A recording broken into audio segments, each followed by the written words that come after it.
The monitor flatlines. That sound, the one doctors dread most, cuts through the sterile air of St. Alessandro Medical Center like a scream trapped in glass. No raising beep, no warning flutter, just a straight, merciless line stretched across the screen, glowing green against the darkness of the 14th floor ICU. Dr. Marcus Monroe doesn't move. His hands hover over the chest of the man on the table, a man whose name alone used empty rooms. Vittorio De Luca, Mafia boss, East Coast legend, the kind of person you whispered about but never looked at directly. Now he's just meat and failing systems. Charged to 200, Monroe says. His voice cracks at the edges. A nurse slams the paddles into his palms. Another adjusts the four-drip for the third time in 10 minutes, her fingers trembling so hard the tubing shakes. In the corner, two men in black suits stand like statues, arms crossed, eyes cold. They haven't blinked in an hour. The room smells like panic disguised as disinfectant. Monroe presses the paddles against DeLuca's bare chest, tattooed, ink curling up his neck like smoke from old fires, and delivers the shock. The body jerks, convulses, settles. Nothing. Again, Monroe snaps. Another jolt. Another failure. Hi, viewers. Kindly tell us where you're watching from and what time it is. Behind Monroe, 8 other doctors stand in a half circle, white coats gleaming under the fluorescent lights. Cardiologists, neurologists, a toxicologist flown in for Boston. The best minds money could summon on 2 hours' notice. And not one of them knows what's killing this man. No poison in his blood work. No clot in his brain. No rupture in his heart. Just a pulse that started fading 3 hours ago like a song losing its melody. We're losing him, someone whispers. Monroe doesn't answer. He's already lost. They all are. Outside the ICU, rain streaks down the windows in heavy lines, blurring the city lights below into soft, dying stars. The hospital feels wrong tonight, too quiet, too tense, like the building itself is holding its breath. Even the usual hum of equipment sounds muffled, as if the machines know they're fighting a battle they can't win. One of the suited men steps forward. His voice is flat, emotionless. If he dies, someone else does too. Monroe doesn't ask who. He doesn't want to know. He charges the paddles again, presses them down, delivers the shock. DeLuca's body arcs off the table. His mouth falls open. His eyes stay closed. The monitor screams that same flat, endless tone. Time of death. No, the word comes from the doorway. Every head in the room turns. A woman stands there, still in her work uniform. White shirt, black vest, apron tied at the waist. Her skin glows warm under the cold hospital lights. Her hair pulled back tight. Her eyes locked on the dying man like she knows something no one else does. The doctors stare. The nurses freeze. The suited men take a step toward her. Who the hell are you? Monroe demands. She doesn't flinch, doesn't look away from DeLuca. I was there, she says quietly. At the restaurant. I saw what happened. Monroe's jaw tightens. This is a restricted. He's not dying from what you think. Her voice cuts through the room like a blade through silk. Simple, certain, terrifying in its calm. One of the suited men moves toward her, but an older woman in a black dress steps into the light from the far corner of the room. Her hands clutch rosary beads so tightly her knuckles have gone white. Her face is lined with decades of grief, and her eyes, red, swollen, lock onto the woman in the doorway. You, she whispers. You were serving him. The woman nods once. The older woman, DeLuca's mother, turns to the suited man. Let her in. Monroe's face flushes red. Mrs. DeLuca, with all respect, this woman has no medical training. And you have all the training in the world. The mother interrupts, her voice shaking. And my son is still dying. Silence crashes down like a hammer.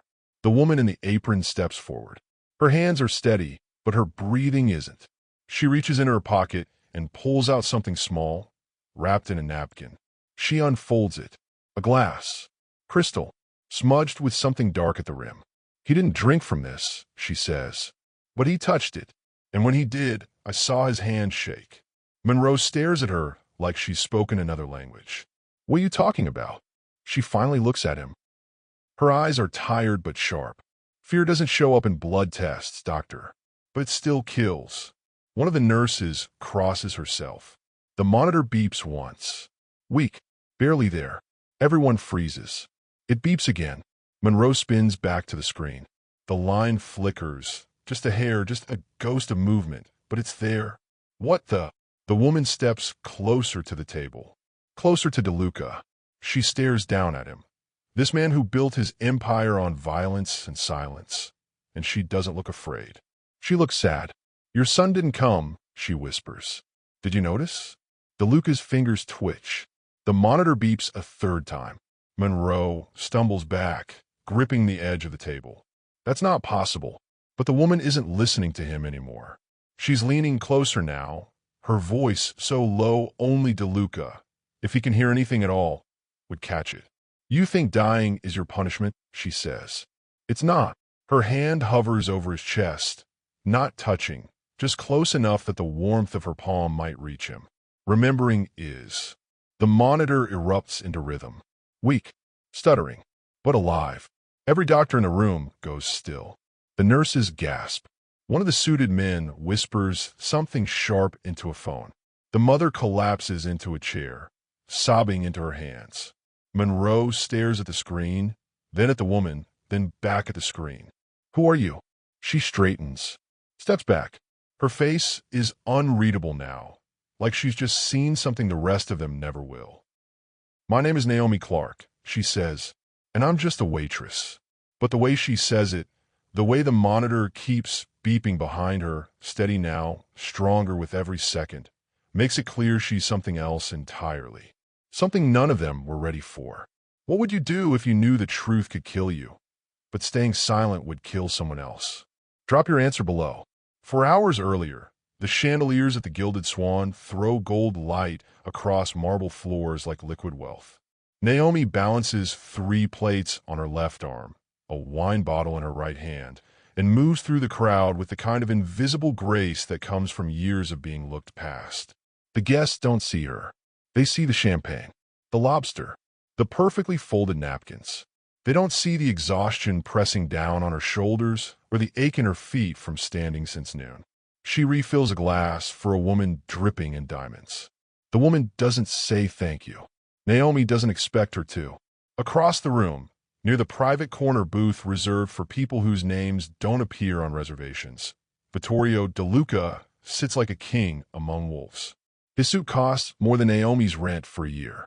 His laugh is low and sharp, the kind that makes men lean in and women look away. He's surrounded by his people, bodyguards in tailored jackets, advisors who speak in murmurs, a son who sits at the edge of the table looking like he'd rather be anywhere else. Naomi notices the son first. 17, maybe 18. Dark curly hair, olive skin, eyes that keep darting toward the exit. He's not eating, not drinking, just sitting there with his hands clenched in his lap, jaw tight, like he's waiting for something to break. She's seen that look before.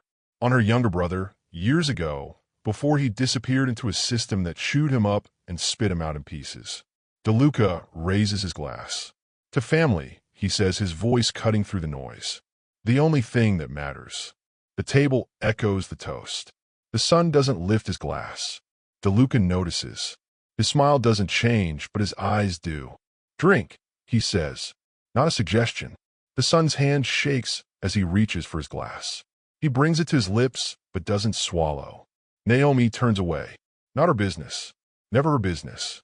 She heads back toward the kitchen, weaving through tables, when she hears it, a sound like glass shattering, followed by a woman's scream. She spins around. DeLuca is on the floor. His body slams into the marble with a sickening thud, arms jerking, legs kicking, eyes rolled back so far only the whites show. Foam bubbles at the corner of his mouth. His fingers claw at his chest like he's trying to rip something out from the inside. Chaos erupts. Guests stumble backward. Chairs scrape. Silverware clatters. Someone shouts for a doctor. Someone else shouts for security. But the bodyguards move faster than anyone. They swarm him in seconds, forming a wall of black suits and cold efficiency. One of them barks orders into a phone. Another clears the room with nothing but a look. Everyone out. Now. Naomi doesn't move. She's frozen near the service station, half hidden behind a column, watching as DeLuca's body goes still. His chest rises and falls in shallow, desperate gulps. His face has gone gray. One of the guards kneels beside him, checking his pulse. He looks up at the others and shakes his head once. Not dead, but close. The son stands at the edge of the circle, staring down at his father with an expression Naomi can't read.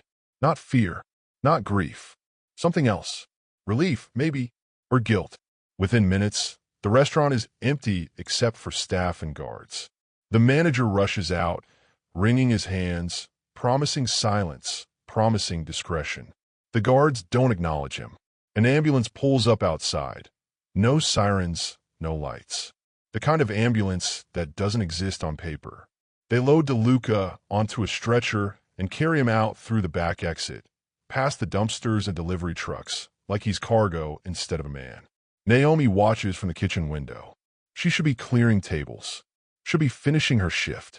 Should be heading home to her grandmother, who's probably asleep in front of the TV by now, waiting for her to come through the door so she can stop worrying. But something holds her there. She glances back at DeLuca's table. Most of it has been cleared, but one glass remains. Crystal, half full, untouched. There's a smudge on the rim. Dark red, not lipstick, blood. Naomi walks over slowly, looking around to make sure no one's watching.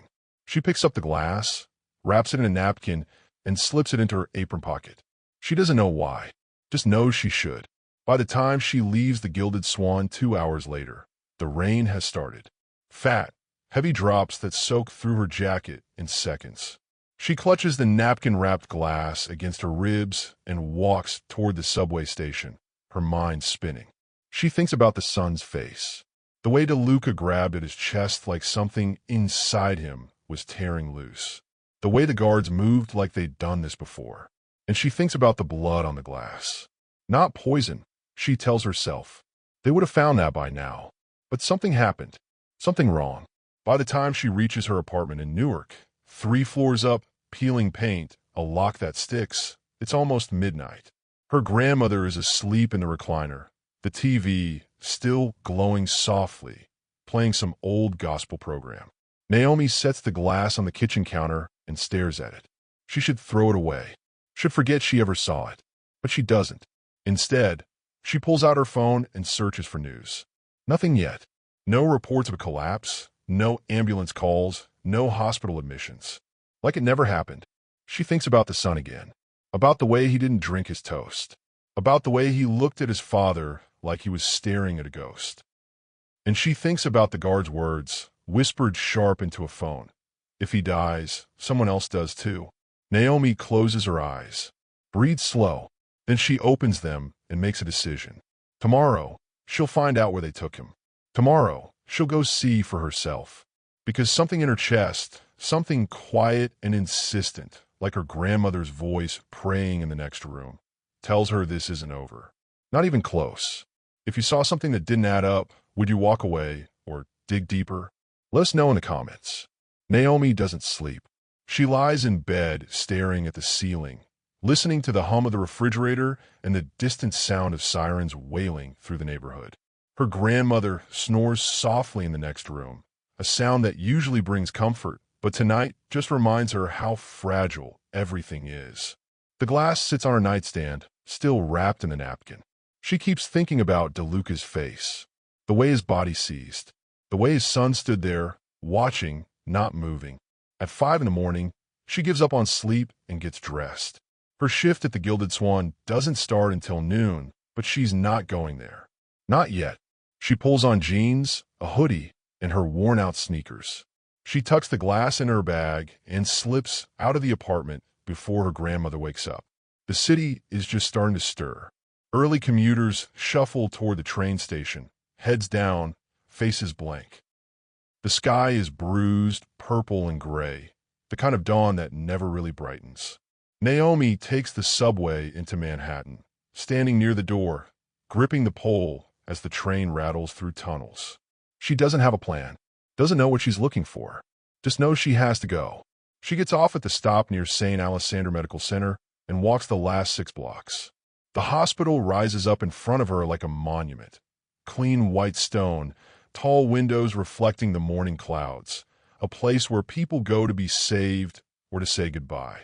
She stands outside the main entrance for a long time, watching doctors and nurses stream in and out, ambulances pulling up to the emergency bay, visitors clutching flowers and styrofoam coffee cups. She doesn't belong here, but she walks in anyway. The lobby is bright and cold, all polished floors and sterile air. A security guard glances at her but doesn't stop her. She heads toward the elevators, her heart pounding so hard she can feel it in her throat. She doesn't know what floor DeLuca is on, doesn't know if they'll even let her near him. But as she's standing there, trying to decide what to do, she overhears two nurses talking near the information desk. 14th floor is still locked down, one of them says. They've got men posted at every entrance. I heard it's a mob guy, the other whispers. 9 doctors up there, and they still can't figure out what's wrong with him. Naomi's pulse quickens. 14th floor. She waits until the nurses move on, then steps into the elevator and presses the button. The doors close. The elevator hums upward. She doesn't let herself think. If she thinks, she'll turn around. When the doors open on the 14th floor, the first thing she sees are the guards. 2 of them, standing on either side of the hallway like sentries. Black suits, blank expressions, hands resting near their waistbands where she's pretty sure they're carrying more than just phones. She steps out slowly, keeping her head down. One of the guards moves toward her immediately. This floor is restricted. Naomi stops. Her mouth goes dry. I'm looking for someone. Not here, you're not. Turn around. She doesn't move. Can't move. Behind the guards, she can see the ICU doors, frosted glass, fluorescent light spilling out from underneath, shadows moving on the other side. He's in there. She knows it. Please, she says, her voice barely above a whisper. I saw what happened. At the restaurant. I think I can help. The guard expression doesn't change. Go home, sweetheart. This isn't your business. But before she can respond, a voice cuts through the hallway. Let her in. Naomi turns. An older woman steps out from one of the side rooms. Black dress, silver hair pulled back, eyes red and swollen from crying. She's holding rosary beads so tightly her knuckles have gone bone white. DeLuca's mother. The guard hesitates. Ma'am, we have orders. I don't care about your orders, the woman says, her voice trembling but firm. That girl was there. She saw my son before this happened. If she thinks she can help, then let her try. The guards exchange a glance. One of them mutters something into a radio. A moment later, the ICU doors swing open. Naomi steps inside. The room is chaos and stillness all at once. Machines beep in overlapping rhythms. Monitors glow green and red.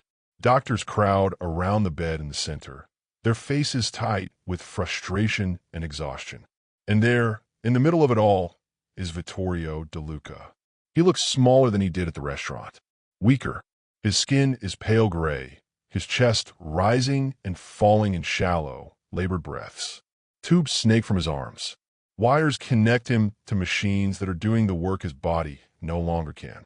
Dr. Monroe stands at the head of the bed, arms crossed, jaw clenched. When he sees Naomi, his face hardens. Who let her in here? I did, DeLuca's mother says from the doorway. And unless you have a better idea, Doctor, I suggest you listen to her. Monroe opens his mouth, then closes it. He looks at Naomi like she's a problem he doesn't have time to solve. Fine, he mutters. Talk, but make it quick. Naomi steps closer to the bed, her hands shaking. She can feel every pair of eyes in the room on her. Doctors, nurses, guards, all waiting for her to either save the day or make a fool of herself. She reaches into her bag and pulls out the glass, still wrapped in the napkin. She sets it on the metal tray beside the bed. He touched this, she says quietly, right before he collapsed. Monroe stares at the glass, then at her. We already tested his blood. There's no poison. I know, Naomi says. Because it's not poison. Then what is it? She looks down at DeLuca, at the way his fingers twitch, even unconscious, at the way his face tightens like he's dreaming something terrible. Fear, she says. The room goes still. Monroe laughs, short, bitter. Fear doesn't stop a man's heart, doesn't it? Naomi meets his eyes. I saw his son that night, sitting at the table, shaking, terrified. I heard him on the phone later, outside the restaurant. He was crying. Said his father told him he'd die before he'd let him leave. Monroe's expression shifts, just slightly. Naomi keeps going. You're looking for something in his body, but maybe what's killing him isn't something you can see. One of the nurses crosses herself. Another whispers something under her breath. And then, faint, barely audible, the monitor beeps. Not the flat line, not the alarm, just a single, stuttering beat. Everyone turns toward the screen. The line flickers, jumps, flickers again. Monroe's face goes pale. That's not possible. But Naomi isn't looking at the screen anymore. She's looking at DeLuca, because his eyes, still closed, still unconscious, are moving beneath the lids like he's seeing something no one else can. Like he's listening. What do you think is really happening to him? Medicine or something else? Tell us what you believe. The room smells like fear disguised as antiseptic. Naomi stands at the foot of the bed, her fingers gripping the metal rail so hard her knuckles ache. Around her, the doctors move like ghosts, quiet, tense, uncertain. No one speaks. No one wants to be the first to say what they're all thinking. That this shouldn't be happening. That nothing about this makes sense. Dr. Monroe steps closer to the monitor, squinting at the faint, irregular rhythm crawling across the screen. He adjusts his glasses, checks the four-line, checks DeLuca's pulse manually, pressing 2 fingers against the man's wrist. He frowns. It's there, he mutters. Weak, but there. One of the other doctors, a woman in her 50s with sharp eyes and graying hair, leans in. His brain activity is normal. No signs of stroke, no seizures. Whatever this is, it's not neurological. Then what is it? Monroe snaps. No one answers. Naomi watches them dance around the question they're too afraid to ask. She can see in their faces the doubt creeping in, the discomfort of standing at the edge of something they weren't trained for. She looks past them, toward the corner of the room where DeLuca's mother sits in a stiff-backed chair, rosary beads moving through her fingers like water. The old woman's lips move in silent prayer, her eyes never leaving her son. Naomi knows that look. She's worn it herself, sitting beside her grandmother in emergency rooms, waiting for test results, waiting for miracles. Sometimes they come, sometimes they don't. But sometimes, Naomi thinks, they come from places you don't expect. She takes a breath and steps forward. Can I get closer? Monroe turns, his expression a mix of irritation and exhaustion. Why? Because I want to see his face. His face isn't going to tell you anything a CT scan can't. Maybe, Naomi says, or maybe you've been looking at the wrong things.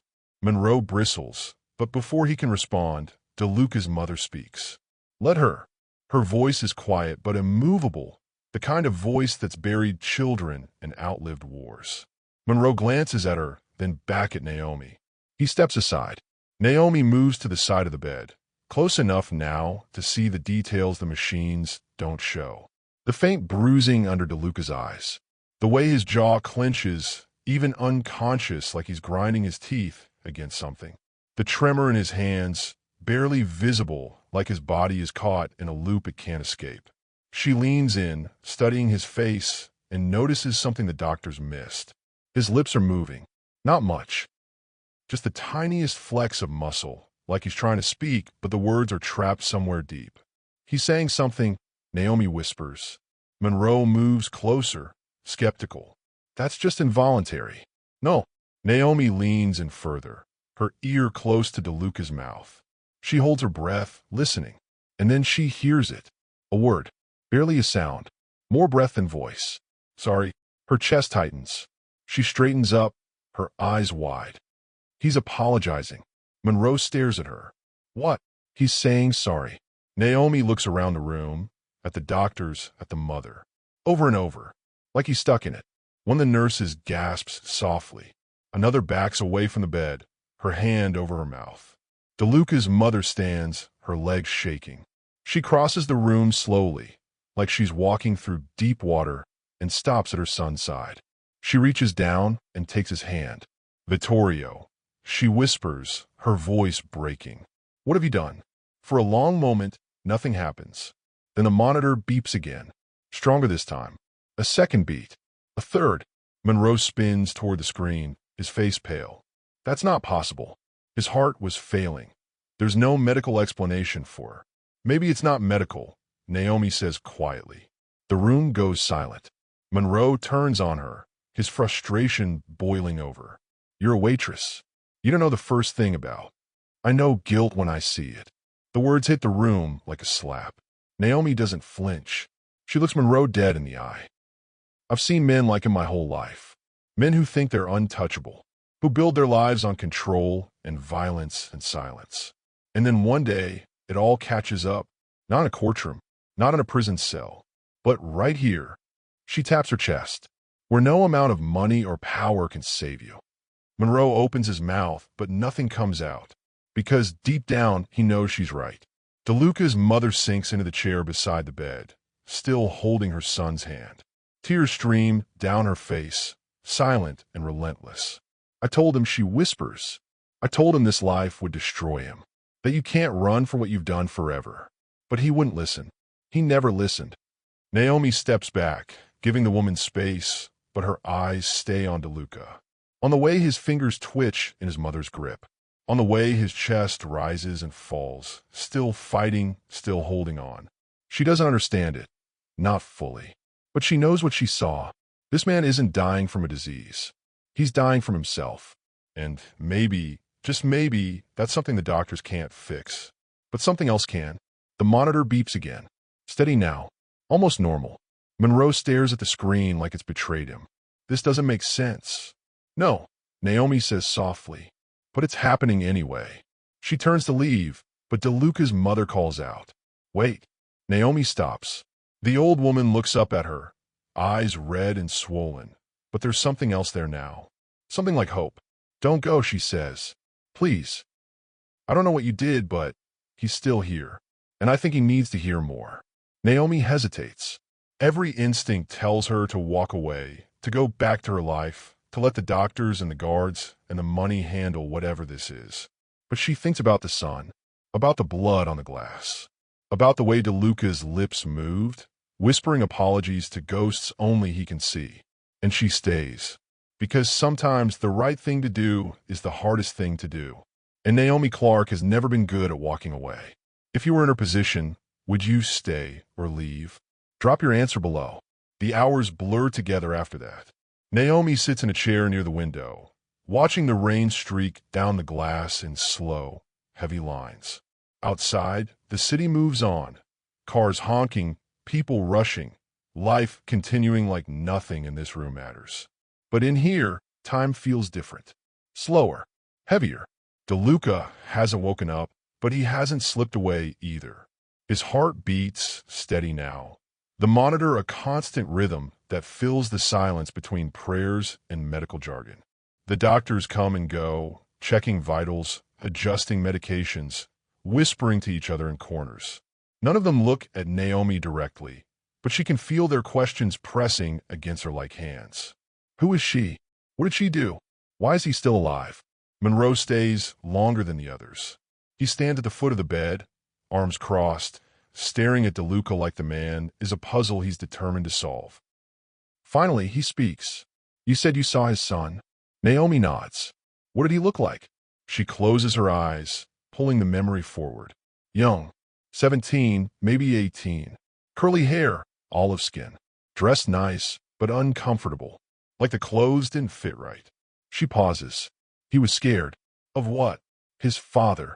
Monroe's jaw tightens. Did you hear what they talked about? Not at the table.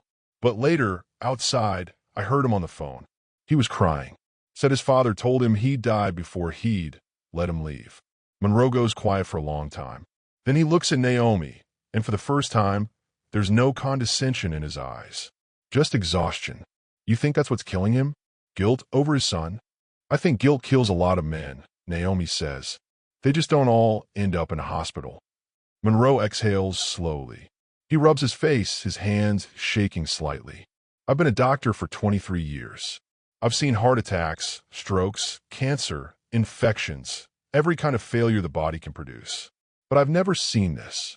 Maybe because you've been looking in the wrong place. He glances at her. And where should I be looking? Naomi doesn't answer right away. She looks at DeLuca, at the way his brow furrows, even in sleep, at the way his hands clench and unclench like he's holding on to something invisible. At what he's holding, she says quietly. Monroe frowns. What do you mean? Regret, shame, fear. Whatever it is, he's carrying it. And it's crushing him from the inside out. She meets Monroe's eyes. You can't cut that out with a scalpel. Monroe stares at her for a long moment. Then he nods, just once, and walks out of the room. Naomi leans back in her chair, exhaustion finally catching up with her. She hasn't eaten since yesterday, hasn't slept in over 24 hours. Her body aches, her eyes burn, and her mind is a fog of questions she doesn't have answers to. But she doesn't leave, because something tells her this isn't over yet. Around midnight, DeLuca's mother speaks for the first time in hours. You remind me of someone. Naomi looks over. The old woman is still sitting beside her son, rosary beads dangling from her fingers, her face lined with grief and something that might be acceptance. My mother, the woman continues. She used to say the same kinds of things, that the body only fails when the soul gives up. Naomi doesn't know what to say to that, so she just listens. I prayed for him, the mother whispers. Every day, prayed he'd change, prayed he'd walk away from this life before it killed him. She laughs bitterly. I should have prayed harder. It's not your fault, Naomi says softly. The old woman shakes her head. I knew what he was, what he did, and I said nothing. I let him become this. She looks at her son, tears streaming down her face. And now God is making him pay. Naomi wants to argue, wants to tell her that people make their own choices, that mothers can't carry their children's sins forever. But she knows it won't help, because guilt doesn't listen to logic. Another hour passes. The rain stops. The city lights dim as the night deepens. And then, just after 2 in the morning, DeLuca's eyes open. It happens so quietly, so suddenly, that at first Naomi thinks she's imagining it. But she's not. His eyes are open, staring at the ceiling, wide and glassy, and filled with something that looks like terror. His mother gasps, Vittorio. He doesn't respond, doesn't move, just stares, his chest rising and falling in rapid, shallow breaths. Naomi stands, her heart pounding. She moves closer to the bed, watching him carefully. Mr. DeLuca, she says quietly. His eyes shift, slowly, like it takes everything he has just to turn his head. And when he looks at her, she sees it. Recognition, not of her face, but of something deeper, like he's seen her before, in a dream, in a nightmare, in the place where guilt lives and waits. His lips move. No sound comes out at first, just breath, just effort, and then, finally, a single word. Help. The monitor beeps faster. His pulse spikes. His hands shake. Naomi leans in closer, her voice steady. Help with what? His eyes fill with tears. I can't stop seeing them. Seeing who? He swallows hard, his throat working against the words. Everyone I hurt. The room goes cold. Naomi feels it in her bones, the weight of what he's saying, the truth of it pressing down like gravity. This isn't a medical crisis. This is a reckoning. And, somehow, she's standing in the middle of it. What do you think he's seeing? Let us know in the comments. The monitor flatlines. Again, the sound rips through the room like a scream, and every head snaps toward the screen. DeLuca's body goes rigid, his back arching off the bed, eyes rolling back until only the whites show. Dr. Monroe lunges forward. He's crashing. Get the crash cart. Nurses scatter. One runs for the defibrillator. Another adjusts the 4-drip, her hands shaking so hard the bag swings wildly. A third starts chest compressions, counting under her breath, her voice tight with panic. Naomi stumbles back, her heart slamming against her ribs. She watches the chaos unfold, doctors shouting orders, machines screaming, DeLuca's mother collapsing into sobs, and something in her chest cracks open. This is it. He's dying. Right now. Right in front of her. And there's nothing anyone can do. Monroe grabs the paddles, charges them, and presses them against DeLuca's chest. Clear. The body jerks, convulses, settles. Nothing. Again. Another shock. Another failure. The monitor holds its flat, merciless tone. Monroe's face goes pale. He checks the 4, checks the oxygen, checks everything he can think of, but his hands are shaking now, his movements frantic. "Come on," he mutters. "Come on, damn it." But DeLuca doesn't respond. His skin is gray. His lips are blue. His chest doesn't rise. One of the nurses looks at Monroe, her eyes wide. "Doctor, it's been 4 minutes." Monroe doesn't answer. He charges the paddles again.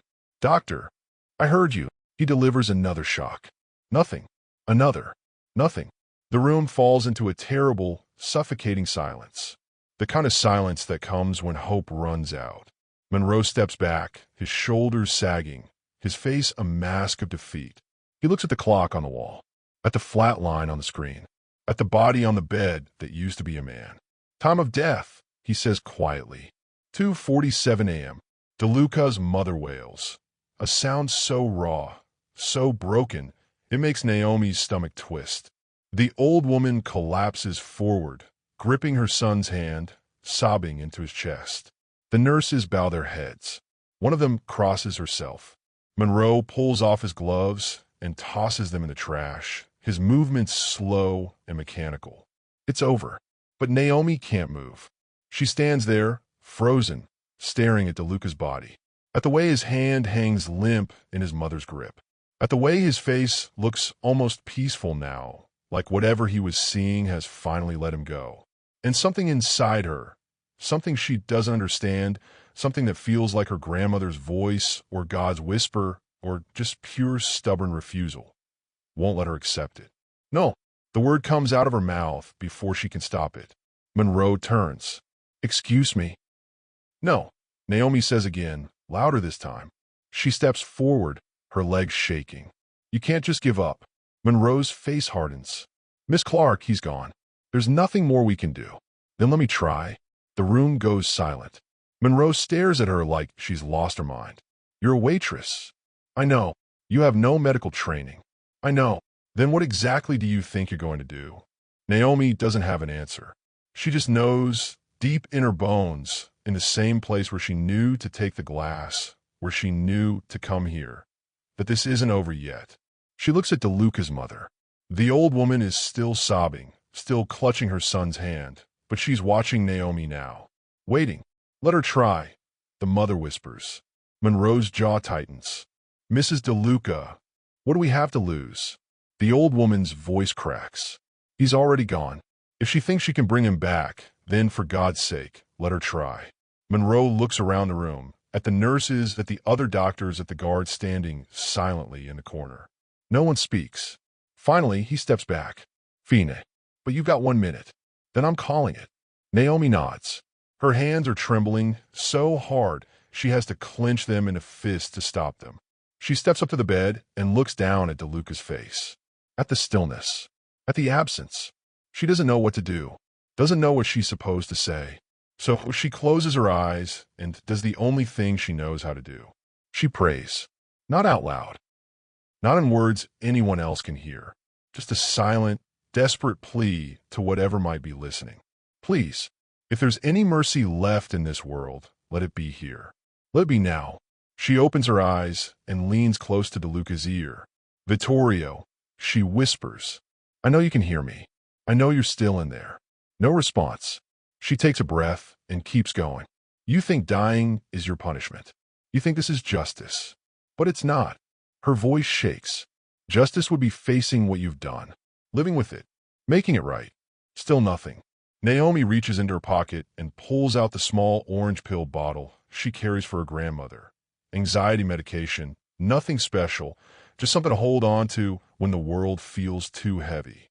She doesn't open it, just holds it up, lets it catch the light, lets the glow reflect off DeLuca's closed eyelids. "This isn't medicine," she says quietly. "It's mercy, and you don't deserve it. But I'm giving it to you anyway." She sets the bottle on his chest, right over his heart. "You want to die? Fine, but not like this. Not running away, not hiding." She leans closer, her voice low and fierce. You look at what you've done. You face it. You remember every name, every face, every life you destroyed. And then you decide if you're brave enough to live with it. The room is so quiet, she can hear her own heartbeat. And then, faint, barely there, the monitor beeps. Once. Everyone freezes. It beeps again. Monroe spins toward the screen, his face going white. That's not.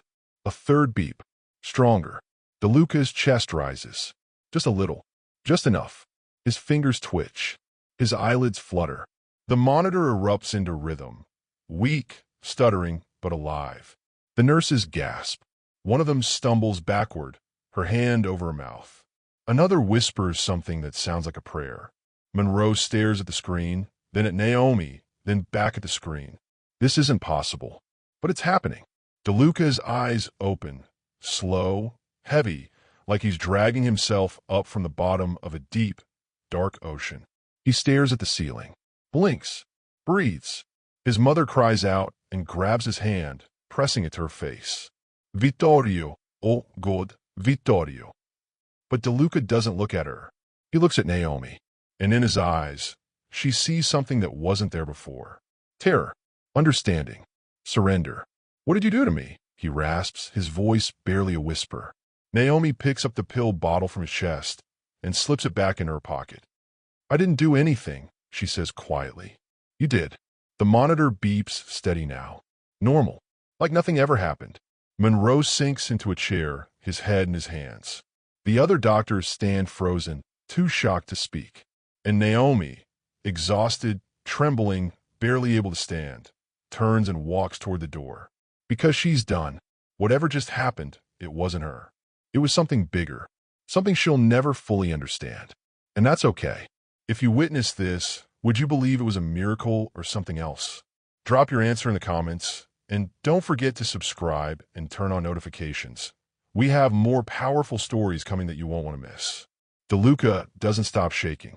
Even with the monitors beeping steady, even with his mother holding his hand and whispering prayers in Italian, his whole body trembles like he's been pulled from freezing water. Naomi stands near the door, half in the room, half out, watching him. She should leave, should go home, should forget any of this ever happened. But she can't move, because DeLuca is staring at her like she's the only solid thing in a world that's turned to smoke. Dr. Monroe checks the vitals again, his hands still shaking, his face pale and drawn. Heart rate is stabilizing. Blood pressure is coming up. Oxygen levels are normal. He pauses, shaking his head. This doesn't make sense. 5 minutes ago, he was clinically dead. Maybe he wasn't ready to die, one of the nurses whispers. Monroe doesn't respond. He just keeps staring at the numbers on the screen like they're written in a language he doesn't recognize. DeLuca's mother leans close to her son, brushing the hair off his forehead. Vittorio, can you hear me? He nods. Barely. His eyes are glassy, unfocused, like he's looking through her instead of at her. What happened? She asks, her voice breaking. What did you see? For a long moment, he doesn't answer, just breathes, in and out, slow and painful. Then, finally he speaks. I saw them. His voice is rough, cracked, like something inside him broke and hasn't healed yet. Saw who? His mother whispers. All of them. His eyes close. Tears slip down his temples. Every person I ever hurt. Every life I took. Every family I destroyed. His voice catches. They were waiting for me. The room goes cold. Even Monroe stops moving, his hand frozen on the 4-line. DeLuca opens his eyes again, and this time he looks directly at Naomi. You knew, didn't you? Naomi swallows hard. I didn't know anything. I just felt it. Felt what? That you weren't dying from your body. You were dying from your soul. The words hang in the air like smoke. DeLuca lets out a sound that might be a laugh or a sob. Naomi can't tell. I thought I could outrun it. Thought if I built the empire high enough, if I made myself powerful enough, none of it would matter. He shakes his head. But it did. It does. His mother strokes his hand, tears streaming down her face. It's not too late, Vittorio. You can still make this right. How? He looks at her, desperate, broken. How do I fix what I've done? No one answers. Because the truth is Some things can't be fixed. Some debts can't be paid. Some sins don't wash away no matter how much blood or money or prayer you throw at them. But that doesn't mean you stop trying. Naomi steps closer to the bed, her voice soft but firm.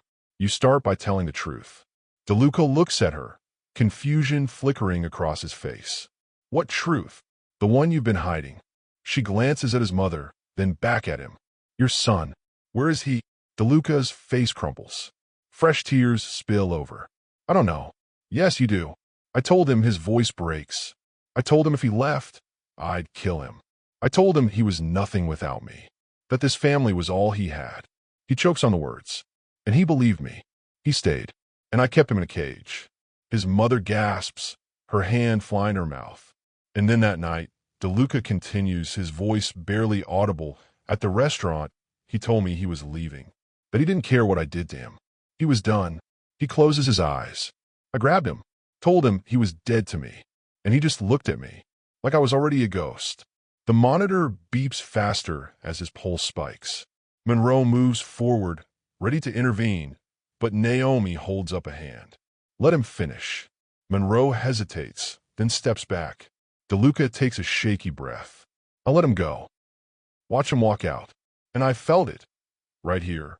He presses a hand to his chest. Like something inside me just broke. And I couldn't breathe. Couldn't think. And then I was on the floor. He looks at Naomi, his eyes red and raw. I wasn't dying from poison. I was dying from knowing I'd lost the only person who ever mattered. The room is silent except for the steady beep of the monitor and the quiet sound of his mother weeping. Naomi feels the weight of it, the grief, the regret, the terrible, crushing realization that comes when you finally see yourself clearly. Then find him, she says quietly. DeLuca shakes his head. He won't come back. Maybe not, but you still have to try. He stares at her, and for the first time since he woke up, something shifts in his eyes. Not hope exactly, but something close. Responsibility. I don't know where he is. Then start looking. DeLuca nods slowly, his hand still shaking. Okay. His mother leans down and kisses his forehead, her tears falling onto his face. I'll help you. We'll find him together. Monroe clears his throat. Mr. DeLuca, you need rest. Your body has been through. I don't care about my body. DeLuca interrupts, his voice stronger now. I care about my son. Monroe opens his mouth, then closes it. He nods. Understood. The guards in the corner exchange glances, but say nothing. Naomi takes a step back, ready to leave, but DeLuca calls out. Wait. She stops. He looks at her, and for a moment, all the power and violence and fear that made him Vittorio DeLuca are gone. He's just a man, broken, humbled, scared. Thank you, he says. Naomi shakes her head. I didn't save you. Yes, you did. She holds his gaze for a moment longer, then turns and walks out of the room. Behind her, she hears his mother praying again. Hears the monitors beeping. Hears the quiet shuffle of nurses and doctors trying to make sense of something that defies sense. And she knows, deep in her bones, that whatever just happened, it wasn't medicine. It was mercy. And mercy, she thinks, is the rarest thing in the world. What would you do if you had the chance to make things right? Tell us in the comments below. 3 days later, Naomi stands outside St. Alessandro Medical Center, staring up at the building like it's a place she dreamed instead of a place she lived. The morning air is cool and clean, the kind of air that comes after a storm passes and leaves everything quiet. The city hums around her. Cars, voices, footsteps, but it all feels distant, like she's standing inside a bubble. She hasn't been back since that night. Hasn't wanted to. Hasn't needed to. But this morning, she woke up with a feeling she couldn't shake. A pull. A whisper. The same kind of knowing that brought her here in the first place. So she came. She doesn't go inside. Just stand on the sidewalk, hands in her pockets, watching people come and go. Doctors in scrubs. Nurses carrying coffee. Visitors clutching flowers. No one notices her. No one ever does. And that's fine. She's about to leave when a black car pulls up to the curb. The windows are tinted, the engine purring low and expensive. For a moment, Naomi tenses, old instincts kicking in. But then the back door opens and DeLuca's mother steps out. She's wearing the same black dress, the same rosary beads around her wrist, but her face looks different, lighter, like some of the weight she's been carrying finally lifted. She sees Naomi and stops. For a moment, they just look at each other. Then the old woman walks over, slow and careful, like she's approaching something holy. "I was hoping I'd find you," she says. Naomi doesn't know what to say to that, so she just waits. The woman reaches into her purse and pulls out an envelope. Plain, white, unsealed. She holds it out. Naomi doesn't take it. "What is that?" "A thank you. I don't need. Please." The woman's voice cracks. "You saved my son's life. You gave him a second chance. Let me give you something in return." Naomi hesitates, then takes the envelope. She opens it slowly, carefully, and pulls out a single piece of paper. It's a deed to a house, her grandmother's house, paid in full. Naomi's breath catches. Her hand starts shaking. "I can't." "You can." The woman's eyes are wet but steady. "My son wanted to do this. He's trying to make things right. This is part of that." Naomi stares at the paper, her vision blurring. She thinks about her grandmother, sitting in that tiny apartment, worrying about rent, worrying about bills, worrying about everything. And now she won't have to. "He's different," the woman says quietly. "Since that night, he's been trying to find his son. He's been shutting down parts of his business. He's been," she pauses, searching for the word. "He's been remembering." Naomi looks up. "Did he find him? His son?" The woman shakes her head. "Not yet, but he's still trying." Naomi folds the deed carefully and slips it back into the envelope. She holds it against her chest, feeling the weight of it, the impossibility of it. "Thank you," she whispers. The woman reaches out and takes Naomi's hand. Her skin is soft and papery, her grip firm. "No, thank you." They stand there for a moment, two women who shouldn't know each other, who wouldn't have crossed paths in any normal world, connected by something neither of them fully understands. Then the woman lets go, climbs back into the car, and drives away. Naomi watches until the car disappears around the corner. Then she opens the envelope again and pulls out a second piece of paper she didn't see before. A handwritten note. The ink is shaky but clear. "You saved my life. Now let me save a piece of yours. Vidi." Naomi folds the note carefully and tucks it into her pocket. She turns and starts walking. Not toward the subway. Not toward home. Just walking.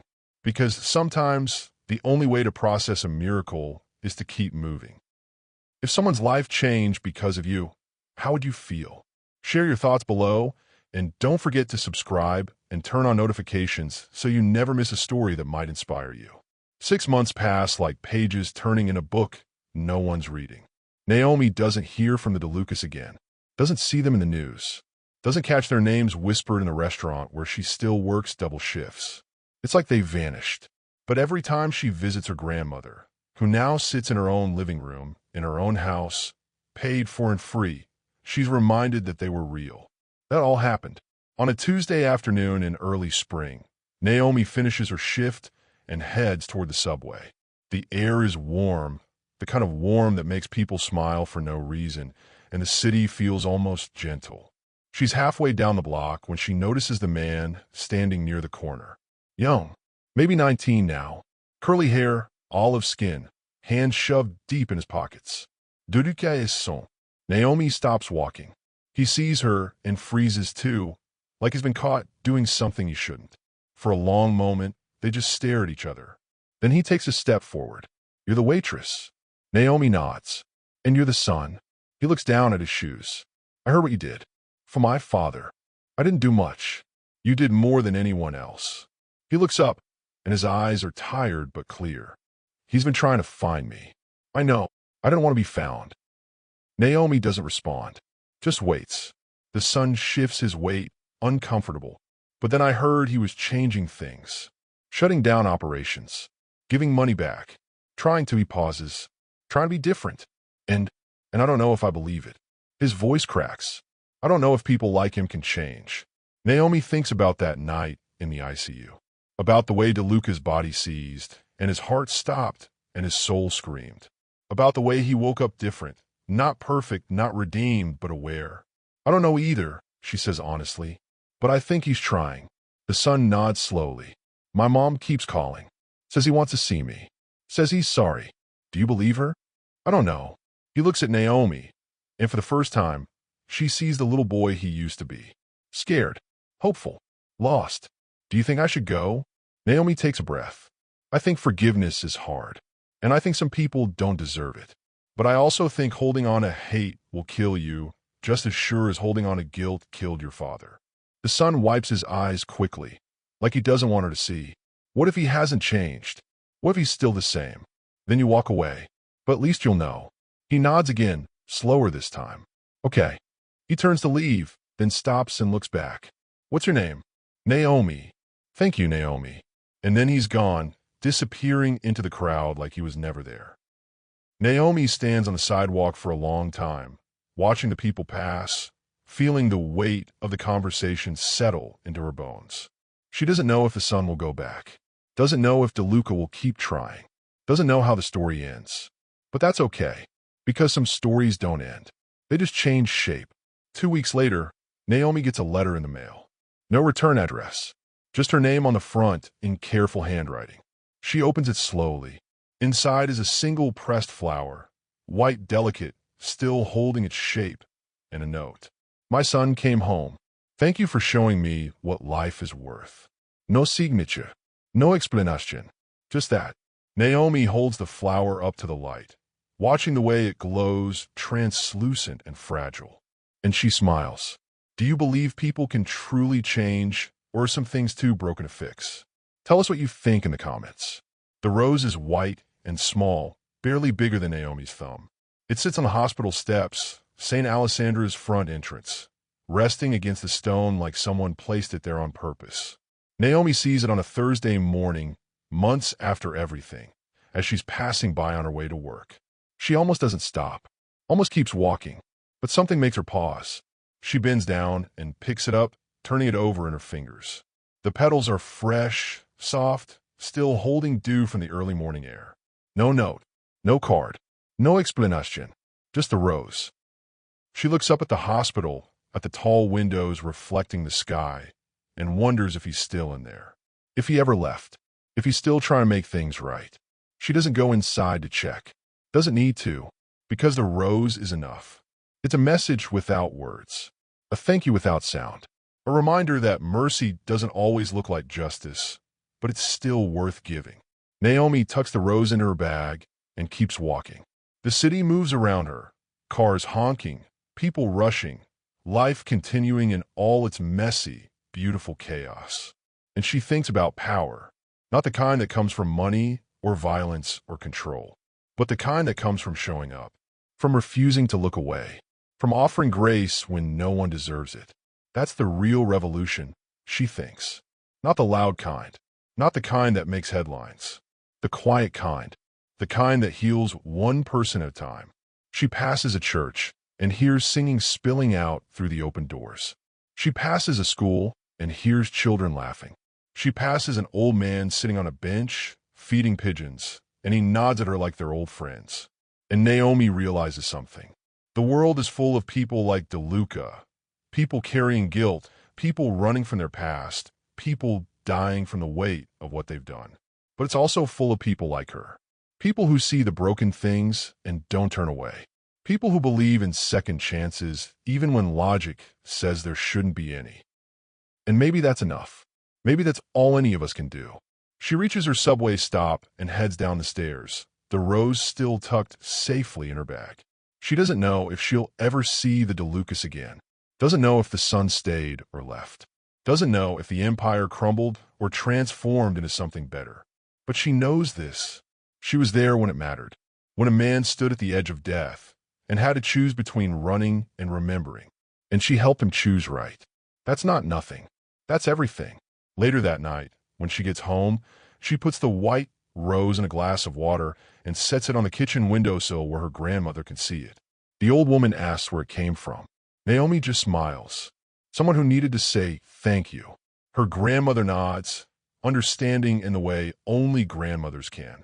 You did good, baby. I just showed up. Sometimes that's all it takes. Naomi sits beside her, and they watch the evening light fade through the window, turning the walls gold and soft. And in that quiet moment, surrounded by love and grace and the simple miracle of being alive. Naomi feels something she hasn't felt in a long time. Peace. Not because everything is fixed, not because the world is suddenly fair or good or just, but because she knows, deep in her bones, that compassion is a choice. And every time you choose it, even when it's hard, even when it doesn't make sense, you change the world just a little. One heartbeat at a time. The hospital had never been that quiet until Mercy spoke. We hope this story touched your heart the way it touched ours. If you believe in the power of compassion, in second chances, in the quiet strength it takes to show up when no one else will, then share this story. Someone out there might need to hear it tonight. Subscribe and turn on notifications so you never miss the stories that inspire, challenge, and remind us what it means to be human. Drop your thoughts in the comments below. Your words might be exactly what someone else needs to read. Thank you for being here. Thank you for listening. And thank you for believing that mercy, even in the darkest places, still matters.